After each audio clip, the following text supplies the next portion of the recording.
I would just like to say thank you very much for all your prayers for me.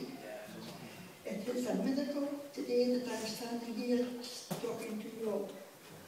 I didn't think it would ever happen, but God answers prayers. Yeah. So I am very, very grateful to you all for your support I have had. It meant a lot to me. I would also like to thank you for prayers for Vicky. She still really needs your prayers.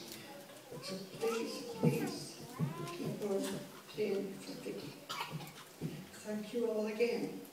And you'll hear a lot more from me.